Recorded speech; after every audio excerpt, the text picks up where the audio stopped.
I, I've determined that I'm going to come up here and talk to you. And this is really with Betty's blessings. It's like she's, and along with a lot of people, been praying I'd do this. Just come up and talk to you. And I started praying a few minutes ago for this. And my prayer was, God, heal our land, God, heal our nation, heal the church. And when the request to heal came out, I just had this thought that, yeah, you prayed for Robin, your daughter, to be healed. And of course, she is in heaven. She's healed. But it wasn't it wasn't what we asked for. At least not the. It just didn't happen the way you know, it didn't happen the way we thought it would. And so my next thought was, I was talking to you about heal the land, and I know a lot of times we don't get healed, in a country or a situation because we won't let you do what you want to do. We resist, and Robin didn't resist. She was ready like all the family. And then the only thing that gave me a sense of comfort was that, okay, we know we want to help bind up the brokenhearted. We want to help the people that are suffering. Because Jesus he came to bind up the brokenhearted. And boy, do we want to put God's loving arms around a hurting world. And our nation hurts, and people hurt, and the poor hurt, and the middle class is insecure, and we're not gaining. And there's a reason we're not getting well. We're not really heeding God, and we're really looking to another source. But I was still trying to find an answer from God as to, I'm saying, what am I supposed to be hearing from this when we prayed for healing and we didn't see that particular thing happen? And the only sense of peace I could get is when you rend your heart, not just go through the motions, but you really care, deeply care. If everyone could understand the importance of that, you'd see the healing come. You weep between the altar and the gates, the posts, the entry, you weep. You rend your heart, not your garments, Joel said, and I'll make up for the years the locusts have eaten. They're all the prosperity and blessing and productivity consumed by foolishness and by an invading army that walks in lockstep, diverse and cruel. And that's what we've got today, consuming all of our productivity. We've got all these strange bedfellows, but they're all putting God aside. Or they pay him some meaningless tribute, but they don't love him and love others. And they try to justify all manner of evil. They call good evil and evil good. We desperately need healing. So it reminded me, as I've said, God, I've watched you do miracles. It reminded me years ago. I'm in my mid-30s, and Billy Graham called a prayer meeting. And about 8 or 10 of us gathered. I've told you before, Charles Stanley and Adrian Rogers and others that you would know just came together, but it was primarily Billy's heart. He said, we've got 1,000 days of freedom. I've heard God. The Soviet threat is going to take freedom down in the United States and around the world. I stood in Moscow and I heard it. Bill Bright was there too. The two of them asked several of us to come and pray for 2 days. And Bill Bright said, I heard exactly the same thing. And they said, we've got to pray. And they said, we've got to have principled leadership. Not just people who talk religion, but principled leadership that can communicate with conviction what needs to happen. A series of miracles occurred. Billy said, I have to stay in the background and pray. I remember so clearly how Charles Stanley and Adrian Rogers and I and a few others said, we'll lay our lives down to speak truth to this nation. Had a great prayer meeting in Washington in the spring. It was called Washington for Jesus, nearly 1 million people. And God led me to call a meeting called the National Affairs Briefing and invite all the presidential candidates that would be on the scene at that time. Only one said he would come, and none of his advisors wanted him to come. They were 100% against it. I think maybe Jerry Naylor, who was the events coordinator, who took Buddy Holly's place when Buddy Holly and the Crickets, when Buddy Holly died, Jerry came in as the lead singer. I think he wanted him to do it. But Reagan knew God wanted him to do it. So he joined me for what was called the National Affairs Briefing. The media reported that 50 million people were impacted by what happened there, and the whole community of faith and people that love freedom. And I preached. Then Governor Reagan sat and listened, along with the 17,000 other people in Reunion Arena. It was a miracle answer to prayer. Let me tell you what it did. It began a movement of transformation in thinking that saved freedom here in the United States, around the world, and brought down the Soviet threat. Let's look in on that meeting, because this meeting was a miracle. It was a result of prayer and broken hearts, beginning with two great men we all love, Billy Graham, Bill Bright, who started Campus Crusade for Christ, now with the Lord.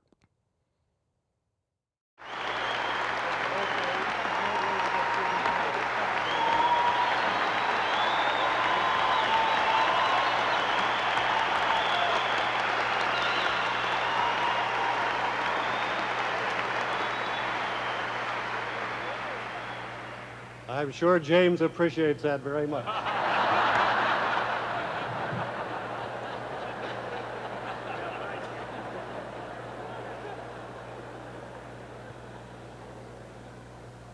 You'll have another opportunity in a moment. One of the most outstanding preachers in our country has preached to over 10 million people. 500,000 people have professed faith in Jesus Christ. The vice president of the Round Table, a man who was greatly responsible for this meeting coming to pass. One of God's great servants in this time. Won't you welcome James Robison?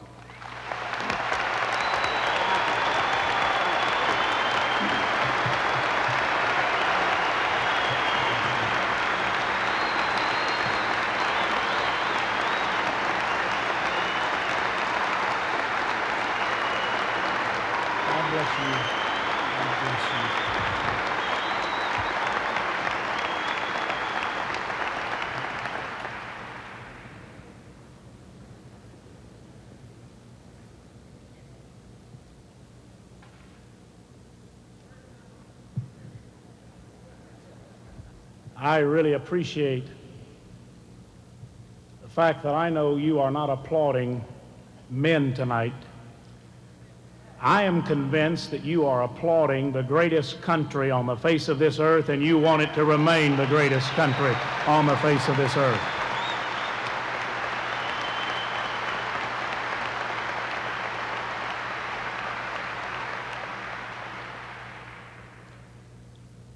I am convinced that it is the greatest country on the face of this earth because of its heritage and its foundation. Proverbs 29, verse 2, when the righteous are in authority, the people rejoice. But when the wicked beareth rule, the people mourn. Proverbs 14:34, righteousness exalteth a nation, but sin is a reproach to any people. There is no possible way that you can separate God from government and have a successful government. God is the ultimate authority.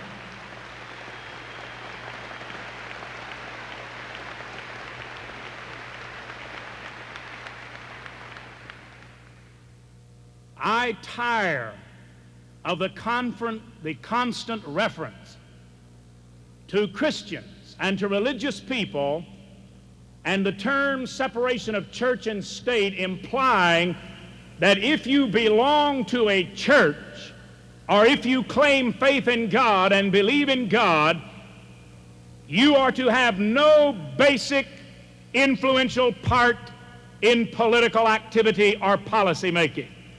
If the righteous, the pro-family, the moral, the biblical, the godly, the hardworking, and the decent individuals in this country stay out of politics, who on this earth does that leave to make the policies under which you and I live and struggle to survive?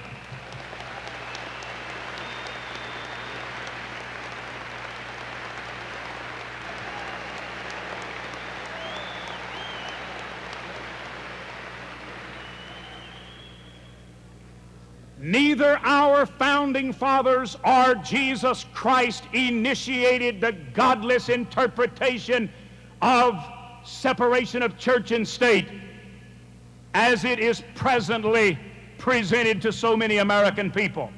For Jesus said, "You are the salt of the earth." If we live in unsavory times, and we do, it is because there is a deficiency of the sacred salt that gives flavor to all life on this earth. We must begin to literally penetrate every area of our society. Yes, even the political area. How do you expect the godly, the decent, the moral, those who have not sold out to some special power or special interest group, how do you expect them to get elected if godly people do not support them and vote for them? How can you expect any politician or any political candidate to stand for principle if the people who believe in principle don't even vote and stand behind them? We're the guilty ones.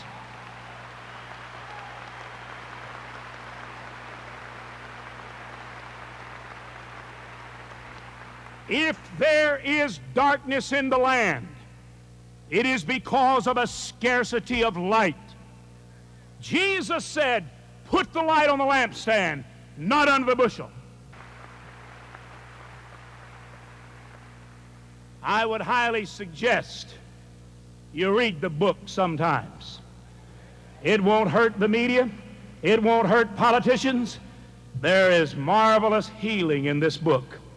And it needs to be applied to the cancerous visible sores that embarrass us before the whole world right now.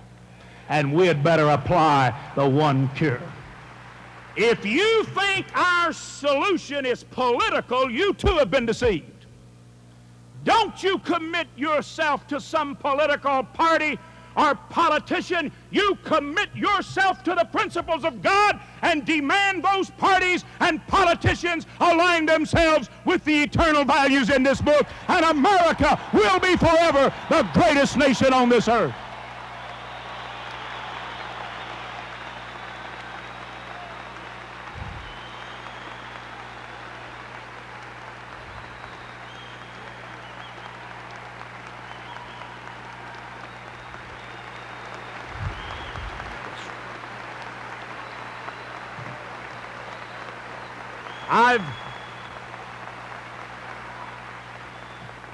I've been told this book doesn't say anything about economics.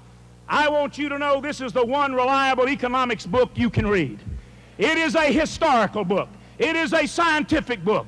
It has a vast amount of medical knowledge and wisdom.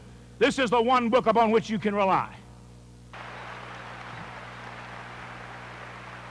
I'll tell you one thing. This book will teach you about your economy. And it'll teach you what we're doing will destroy any nation on earth right now. I wonder how long it's going to take the American people to begin to play the suicidal economic game of our current government. Suppose at tax time next year we find ourselves a little short. Why not just take a roll of toilet paper, unroll it, and print up some more money if you're short? That's what they do when they need money. And the money they're printing is as worthless as toilet tissue. Wait a minute. Wait a minute. Would you dare to suggest that people print up money that's deflated and worthless? You'll be locked up. What I want to know is, when are we going to get smart and lock up the people that are paying their bills with valueless money by printing it up whenever they need it? Who's going to lock up that unbridled, excessive, uncontrolled federal government? You better believe it.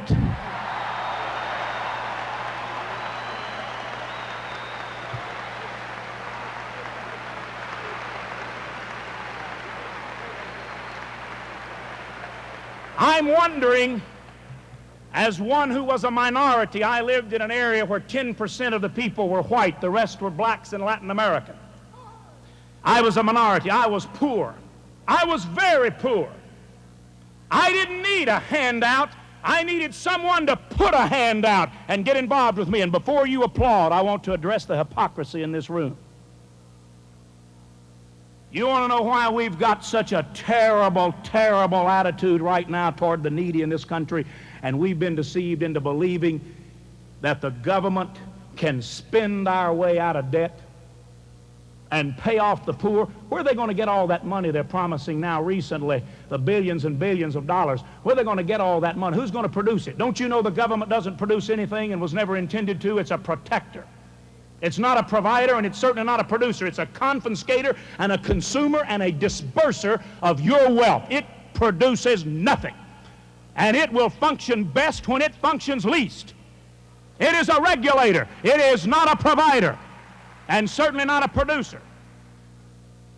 I'd like to know what on earth ever gave the politicians the idea they could run our business. Look what a mess they've made of their business.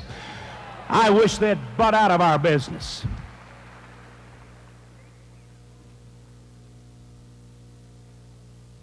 You say, what's the answer to the economic problem? I want to tell you, folks, quit criticizing the system and the welfare programs and get out there in the ditch with people that need help and get dirty with them until you get them out. You got no business applauding until you're willing to get in the ditch with people. Folks, we'd better get back to God. I believe we need to send a message to Washington and send it loud and clear. If this nation is to be great, it won't be one nation under government, and it doesn't say on our coins, one nation under government, and it doesn't say in our pledge, a nation under God, or in government we trust, or one nation under government. It says one nation under God, in God we trust. I'm convinced unless we trust in God, this nation is finished. I thank God Mr. Reagan was willing to come here tonight, because it took a lot of concern about what you think and a lot of courage for him to walk in here tonight and speak to you. And I want to thank him for coming. May God bless America, because America once again blesses God. Thank you, and God bless you.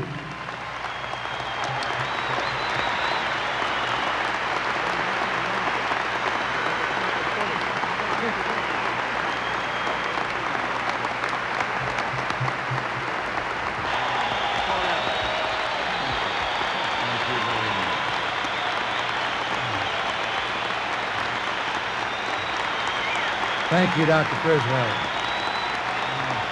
Thank all of you. Thank you very much.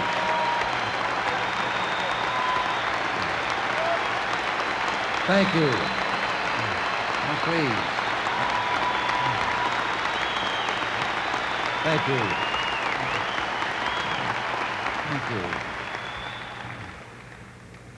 Our two good governors who are here, Dr. Criswell, Reverend Chairman, the ladies and gentlemen here on the platform, and you ladies and gentlemen. You know, a few days ago, I addressed a group in Chicago and received their endorsement for my candidacy.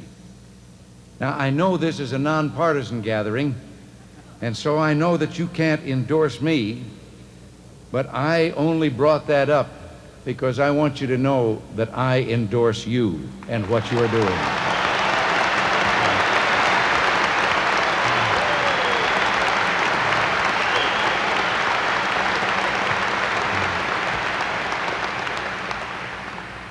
Since the start of my presidential campaign, I and many others have felt a new vitality in American politics, a fresh sense of purpose, a deeper feeling of commitment is giving new energy and new direction to our public life. You are the reason. Religious America is awakening, perhaps just in time, for our country's sake. I've seen the impact of your dedication. I know the sincerity of your intent, and I'm deeply honored to be with you here tonight. You know, I'm told that throughout history, man has adopted about 4 billion laws. It's always seemed to me, however, that in all that time and with all those laws, we haven't improved by 1 iota on the 10 Commandments.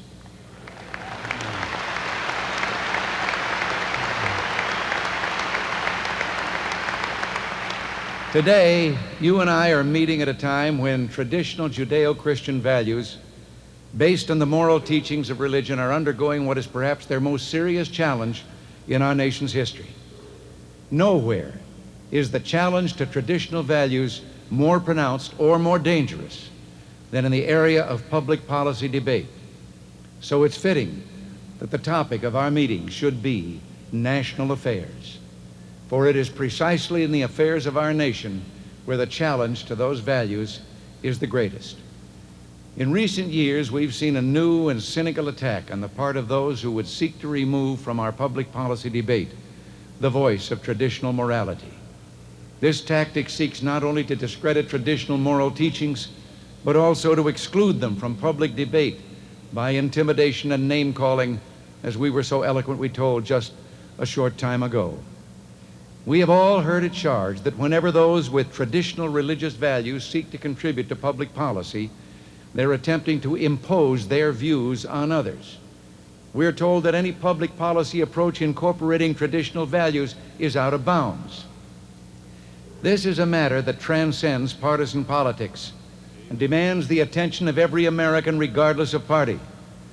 If we have come to a time in the United States when the attempt to see traditional moral values reflected in public policy leaves one open to irresponsible charges, then the structure of our free society is under attack and the foundation of our freedom is threatened.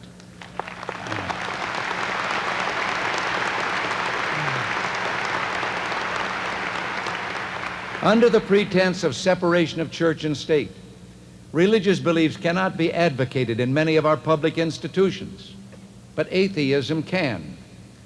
You know, I've often had a fantasy. I thought of serving an atheist a delicious gourmet dinner and then asking he or she whether they believed there was a cook.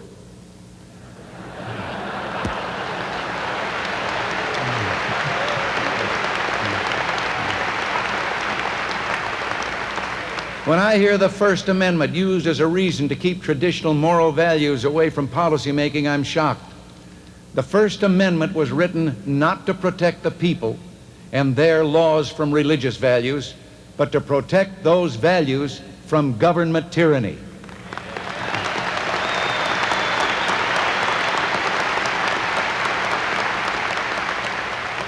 This is what Madison meant when he drafted the Constitution and that precious First Amendment.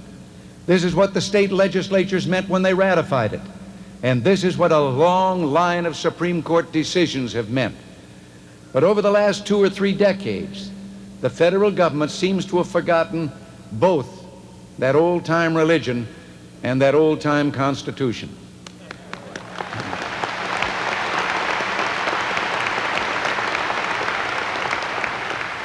In our own country, we can get our house back in order. The drugs that ravage the young, the street crimes that terrorize the elderly, these are not necessary parts of life. Despite some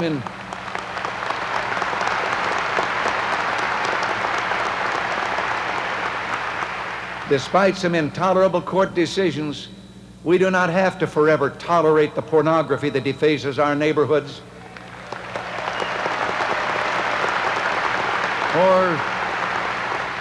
or the permissiveness that permeates our schools. We can break the yoke of poverty by unleashing America's economic power for growth and expansion, not by making anyone the perpetual ward of the state. We can cherish our aged, helping families to care for one another rather than driving their members into impersonal dependence upon government programs and government institutions.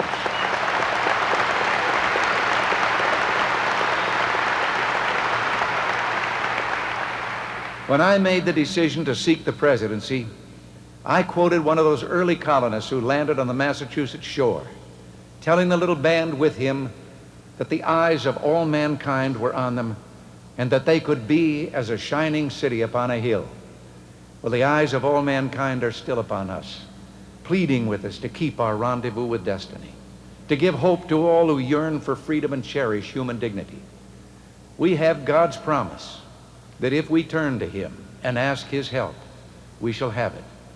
With his help, we can still become that shining city upon a hill.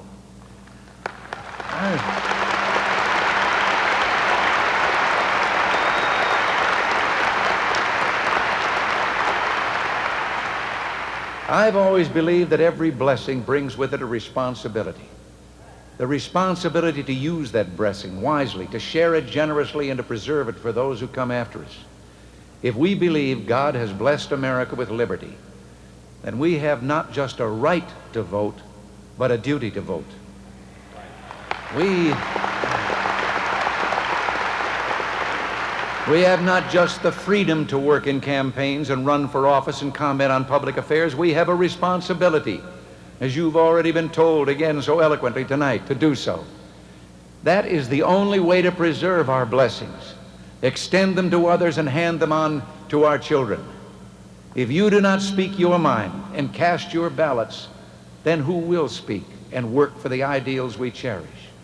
Who will vote to protect the American family and respect its interest in the formulation of public policy? Who, if not you and millions more like you, will vote to defend the defenseless and the weak, the very young, the poor, and the very old? When you stand up for your values, when you assert your civil rights to vote and to participate fully in government, you're defending our true heritage of religious liberty. You're standing in the tradition of Roger Williams, Isaac Backus, and all the other dissenters who established for us the rights of religious conscience.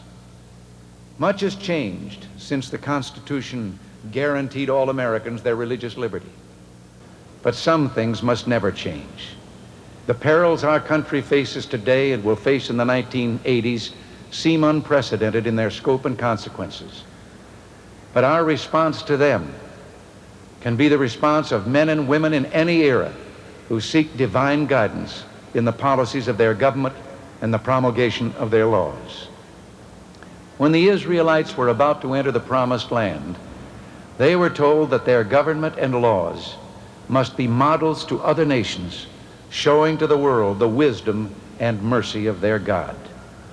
To us, as to the ancient people of the promise, there is given an opportunity, a chance to make our laws and government not only a model to mankind, but a testament to the wisdom and mercy of God. Let it be said of us,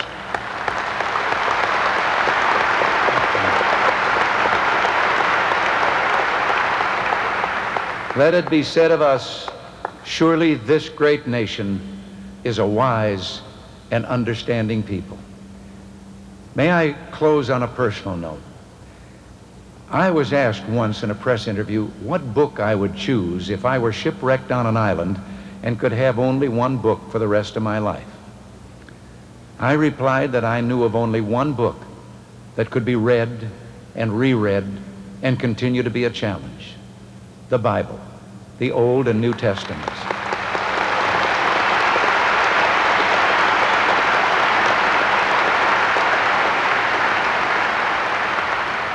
I can only add to that, my friends, that I continue to look to the Scriptures today for fulfillment and for guidance. Indeed, it is an incontrovertible fact that all the complex and horrendous questions confronting us at home and worldwide have their answer in that single book.